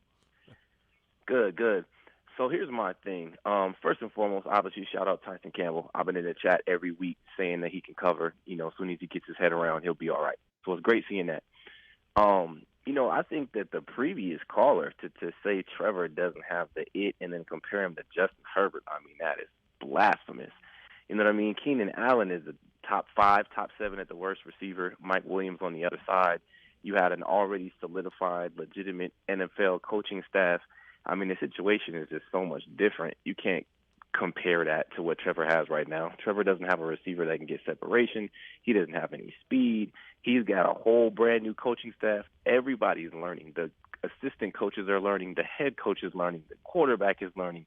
The receivers are learning. There's so much of a learning curve that's so steep, and they're asking him to be Aaron Rodgers day one on the job. They're asking for year 7 Aaron Rodgers from day one Trevor. And I personally just don't feel like that's fair. I don't know if we're not practicing it enough with the chemistry, but it seems like Trevor likes to throw outside on deep balls. Receivers are looking inside. Even on the third down, he's throwing to the sticks. Laviska's running upfield. We got to do something to get the chemistry. That's just me. Yeah, all right, but I will say this. Look, I'm not – obviously none of us are writing off Trevor Lawrence like the previous caller, but it's not blasphemous to compare him to Justin Herbert unless if you're looking at it from Justin Herbert's standpoint right now. Justin Herbert's among the top young quarterbacks in this league right now. If you think it's blasphemous to compare Trevor Lawrence to him, he's the goods, Buck. Both things can be true, that Justin Herbert's really good and that Trevor Lawrence is going to turn into something that's really good. Yeah, no, I think you can make that comparison. I think you should make the comparison because what we're doing is when we make those comparisons, we're including Justin Herbert in a class of young quarterbacks that are playing and on the field.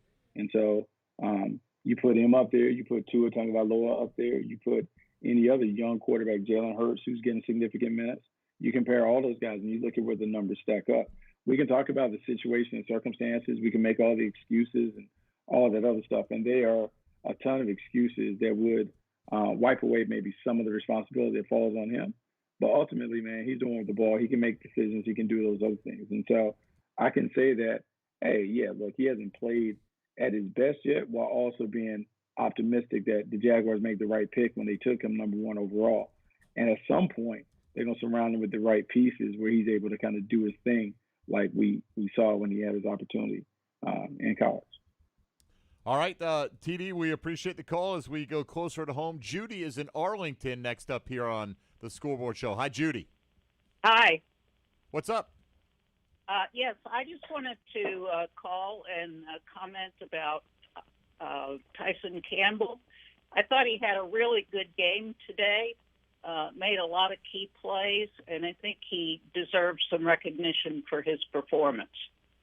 Yeah, appreciate the call, and you're right on. 3 tackles today, the interception, the first in his career, 3 passes defensed. We had him on the earlier show, Bucky, and, he was having some issues earlier in the year finding the football, and he seems like he's kind of worked on that as the year's gone on. Yeah, he has worked on it, and you're going to only continue to work on it. It'll never necessarily be natural for him, but you have to work on it because he's going to get tested.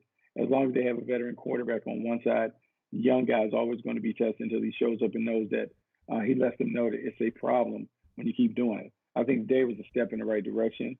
The swagger, the competitiveness, all of that.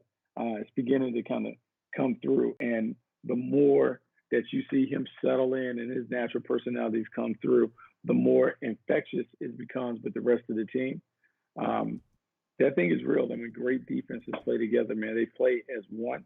And so he's a nice building block to what they hope to kind of build in Jacksonville, which is a championship caliber defense.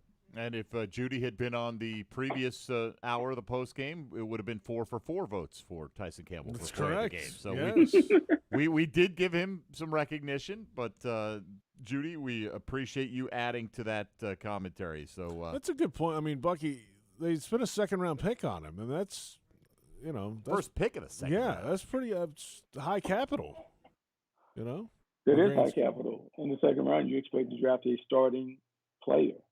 So you want him to play like a starter, whether it's this year or next year. He needs to be able to step up and start. And so if he's owning the nickel position, that's a starting role. And so it's one of those things where you want to see him get on the field. You want to see him go through the growing pains. So in year 2, he not only knows what he's doing, know who he's facing, but now he can build out his stuff so he can be at his best. Academically and so he can be just at his best so he can get it going. All right, Judy, we appreciate the call. Let's get one more in on this side of the break. Greg is in Sarasota next up on the Scoreboard Show. Hi, Greg. Hey, good evening, gentlemen. So on a bigger picture, my concern is that the franchise as a whole has probably, whether it's agents, whether it's previous players that have played for the Jaguars, Buck, you can elaborate on this. Does it get to a point where what A or B plus player that you speak of would want to come to the Jaguars? It's almost like corporate America, right? Somebody says, "Hey, look, careful going to work for that company. That's a career killer. That's a place where you're not going to prosper. It may do you more harm than good." So that's what concerns me. Is this franchise just becoming that butt of, do players even want to come here with the management, with the coaching, with just, Anyway, I think you get what I'm saying. I'm just turning it over to you. Thanks. Thanks for the call. What do you say, Buck? Look, man, I understand what he's saying about in corporate America and the culture or whatever. Culture does mean everything, but there's a couple things that supersede that when it comes to creating, making decisions. Dollars and no state tax, warm weather. Jacksonville has all those things, and all those things are appealing. Now, there may be some pause initially when you're trying to investigate what kind of program Coach Meyer is running. You'll ask around and see, like, hey, well, how collegiate is the program? What are you being asked to do? How much does it differ from maybe the old school traditional programs that old school NFL vets have participated in?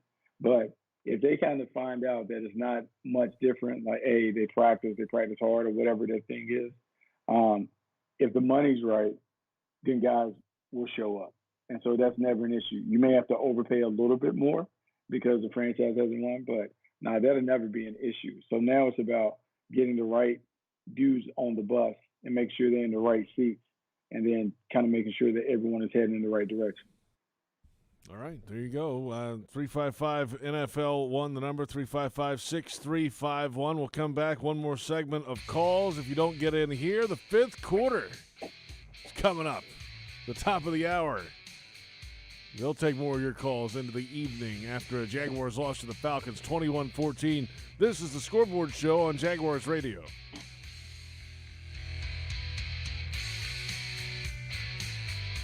It's been around longer than your quarterback.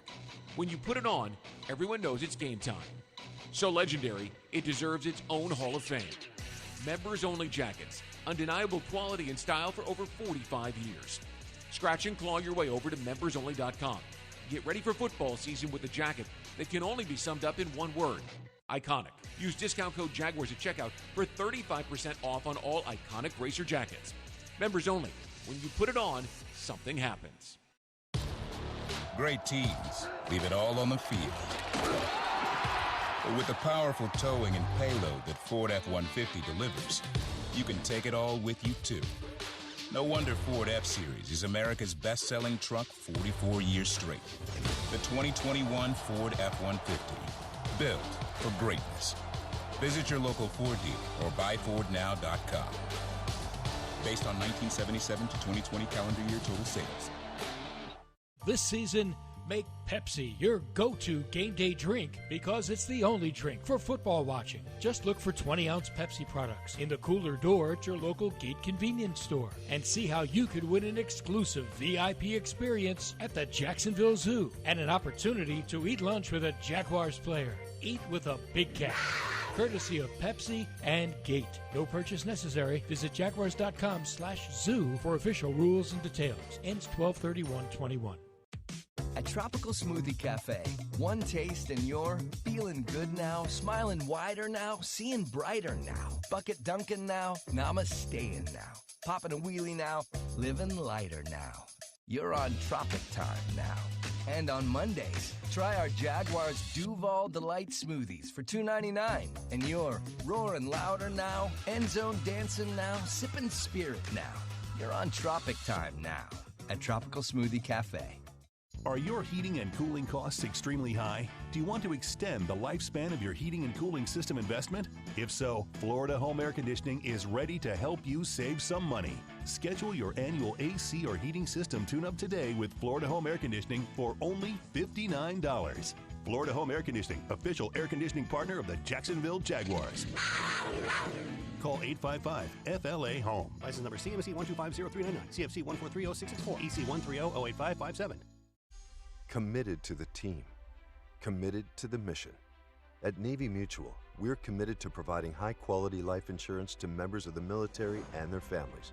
So our policies have no fine print and no military service restrictions. We don't work on commission. We're nonprofit, so we pass the savings along to our members. Because at Navy Mutual, our highest commitment is to you. Visit NavyMutual.org. Navy Mutual, insuring those who serve.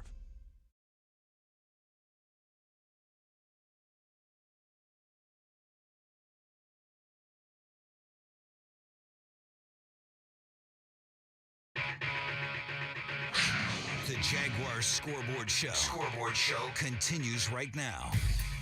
Welcome back to Scoreboard Show. We've got about 15 minutes to go. JP Shadrick, Mike Dempsey, and NFL Network analyst Bucky Brooks recapping a 21-14 loss for the Jags to the Falcons. The Jags are 2-9. They're headed to Los Angeles next week to face the Rams at SoFi Stadium. The Rams are playing right now. We'll keep you posted on that game. All right, let's get out to the lines, which are loaded right now, so let's try to clear them up before the top of the hour. Chuck downtown next up here on the Scoreboard Show. Hi, Chuck. Hey, good evening, fellas.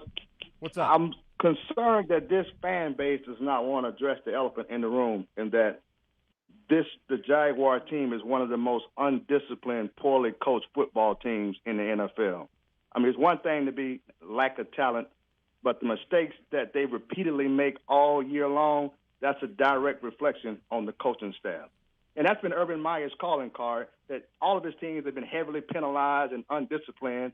They just had more talent than the opponent, and that's why he was successful. Now that the playing field is level and he doesn't have the talent base, the X's and O's of him are starting to come out. And this is a poorly coached team, totally undisciplined. Like the mistakes they make today are crucial mistakes. They flip field position. They cause a suspect defense after play longer than they normally should, and it's the coaching. And they don't have the talent, but they're so undisciplined, it's not even funny. And I don't know how they could talk about free agency, bringing in guys. Any free agent who would come here to Jacksonville is just basically taking money, because anyone worth his salt who wants to win, this is not the organization right now to come to. They're not disciplined. They have no culture. They don't play hard. They don't play smart. So any free agent who would come here right now is strictly coming to get a paycheck. And I don't think the Jaguars should fall into that trap because they're not ready. They don't have the foundation set to be a successful team going forward. Appreciate the call. That's well, that's kind of laying it out there, Bucky. Yeah, laying it out. He fired that one off. Here's what I'll say. A couple of things. Like, look, I can't fault him about some of the things that fall at the feet of the coaching. Like, certainly you don't want to have an undisciplined team. You want to have a team that is committed to paying attention to the details. That said, every team that has become a Super Bowl team has not been a button-up squad. The Seattle Seahawks have notoriously been a loose bunch when it comes to penalties and lack of detail and all of those other things. And back in the day, I mean, like, they had won a ton. And so what happens is, if you're not one that is really on the details, you must have superior talent. And right now, the Jaguars certainly aren't at their place. And so I wouldn't say that this is a team that doesn't play hard. I think they play hard. I think when you watch them play, I think they play hard from snap the whistle. Like beginning to end, I think over a 60-minute game, they give great effort. It's not always directed the right way, and the execution isn't always flawless, but they play hard. I think that's one of the hardest things to do, to get your team to play hard. Now, what happens is you can get your team to play at that level for a period, but then they are also going to look at how they play with the penalties and stuff and wonder, okay, our coach is holding us accountable for the mistakes that we continue to make. Because if they don't hold the players accountable, then the players themselves will look at the coaches sideways and say, they are not doing what they're saying in meetings when they talk about accountability, commitment, trust, and all that other stuff. And so you just got to make sure as a coach, you're doing what you say. If you say that you can be on the details and all that other stuff, then you have to be on the team about the details. And eventually that stuff will come together and they will play like you kind of have a vision for how you want your team to play down the road. All right, Chuck, we appreciate the call. As we continue along here, let's go to Andrew in St. Johns County. Andrew, turn your radio off. Andrew. All right. See ya. You got to turn your radio off. Let's go to John in Fernandina Beach. Hi, John. Hey. Hi. Hey, guys. Love the show. Hey, I got a quick comment, then a question. Bucky nailed it earlier when he said that the way they lose determines a lot of the fans' attitude as to how they handle that loss. If they lose and they played hard, it's one thing. If they play and they look bad, it's another thing. And he's totally right. My question is this. It seems like today that when it seemed like the flow of the game, the momentum started changing when they started letting Trevor do the RPO more, and he started running and getting out of the pocket. I understand, don't get him hurt, his future, I understand that. But it just seemed to me that that's when things started, progressing a little bit in the offense's favor. Do y'all agree or disagree? It just seemed like the timing was right there, kind of maybe together. Yeah, Bucky, it seemed to me the times that he pulled it out and kept it were to just move the sticks and get forward. It wasn't like he was running for 30 yards down the field. No, but it was pretty effective. It was. I thought. Yes. I didn't think that was my had point. Any they bad picked their plays spots on that. today. Absolutely. Yeah. Oh, what do you think, Bob? Yeah. A lot of times, I think what you guys are pointing out is what you would like to do with your franchise quarterback. You want him to be athletic enough where he can pull it 4 to 5 times. And the thing that you really think about is, give me 4 yards. If your quarterback is capable of being athletic enough to run the zone read and get you 4 yards and get down or get out of bounds, then that's an effective player, particularly if it's not one that you're trying to run like a Lamar Jackson or Jalen Hurts. Trevor's certainly athletic enough to do it. I'm sure they've been on him like, hey, get what you can and make sure you put yourself out of harm's way. But what it does is when the quarterback pulls it a handful of times, it creates more openings and opportunities for the running back. Because now you have to play 11-on-11 football and you actually have to pay attention to the quarterback. And so it then tests the discipline of the defense to see if they can do the right thing play after play after play after play. All right, we appreciate that, John. Good observation. Let's go to Jay on the south side next here on the Scoreboard Show. Jay, you're on with Bucky Brooks. Go ahead. How you doing, guys? Doing all right. What's up? Well, my opinion of this situation, that's why I like Bill Belichick. He's kind of like a no-nonsense type of person. And he don't care who it is, the owner, the management, or whatever. He's going to make his decision, and that's it. He's going to ride with it. He don't talk too much or anything. I really don't think that Trevor is ready at this point.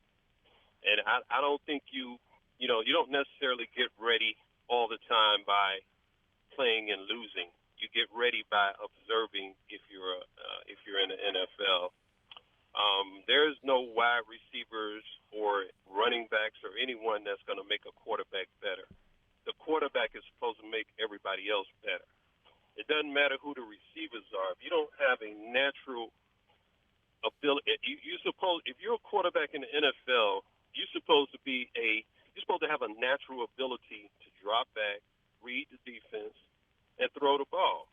That's not something that's going to come because you lost 20 games. If he just doesn't look like he's inept enough in order to play in the NFL. That's just my opinion. Okay, so Move on to the next guy, I go? I guess. Yeah, please. Yeah, Can I go? Please, go for right goodness ahead. sakes, please go. That's wrong. That's wrong because if you look at the Hall of Fame quarterbacks and who they played with, let's rattle off some of the players that they played with. Like when you look at Peyton Manning, you think about all the greatness that Peyton Manning was. Hall of Famer Marvin Harrison, another soon-to-be Hall of Famer in Reggie Wayne. Like we can say like, oh, Peyton Manning made them. I'm not necessarily convinced. It's a mutually beneficial relationship because when you're a quarterback and you're throwing the rock, you need to have someone who can consistently get open and can consistently catch the ball. And the better the playmakers are on the perimeter, the easier the game is for the quarterback. This whole notion that the quarterback can elevate the player wide receivers is really nonsense because if I can't catch the ball, it doesn't matter if Trevor hits me in my chest, I still can't catch the rock. But if I'm a decent enough receiver where I can create separation and he can throw me open at times, then it allows me to take my game up to another level. But there's not a high-level quarterback who is doing it by himself. And so he needs a village around him to elevate his game. And so for us to sit here and say, like, oh, he's not ready and all that other stuff, it is not taking into account what is around him. And he doesn't have enough around him to make that assessment. All right. Ask a guy like Kurt Warner about that too, right? I mean, you put that offense around Torrey Holt, those Isaac players. and Marshall Faulk. And don't forget when you mentioned Peyton Manning at Edgerrin James was a Hall of Famer who was a tremendous pass catching back. He always had good tight ends. He always had a great offensive line. You know, everybody, every quarterback, Jim Kelly, Thurman Thomas, Andre Reed, like it just goes on and on. All of the greats have had great people around them. And so to think he is going to come in year one and elevate everyone that is around him, and you don't have a top 50 receiver in that group, come on, man. That's unrealistic. All right. Come on, Dominic on the West Side is going to get the final word today. Making it some good words here, Dominic. What do you got?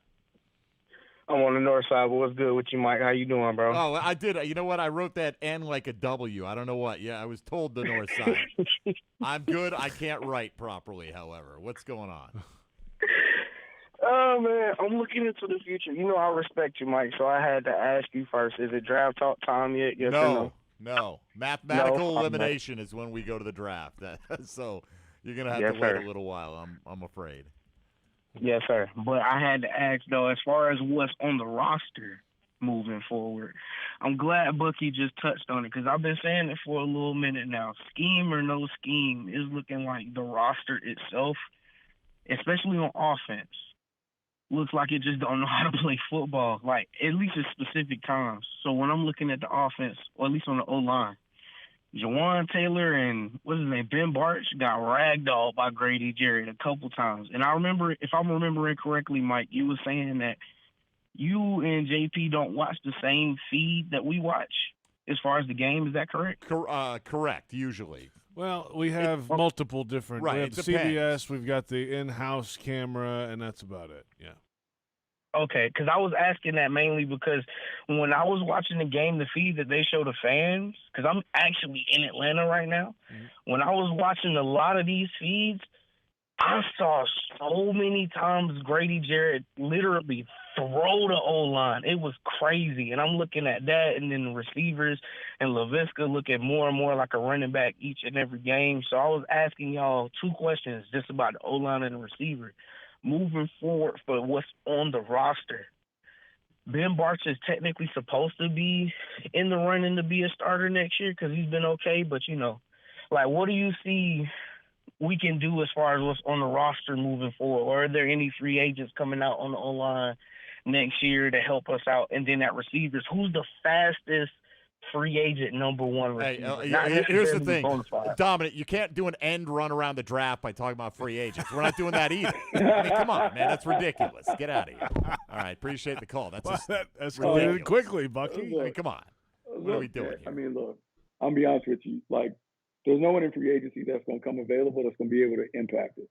Like, you're going to hear these names like Devontae Adams and Odell Beckham Jr., those guys. Like, those guys are pie in the sky guys when you think about coming to Jacksonville.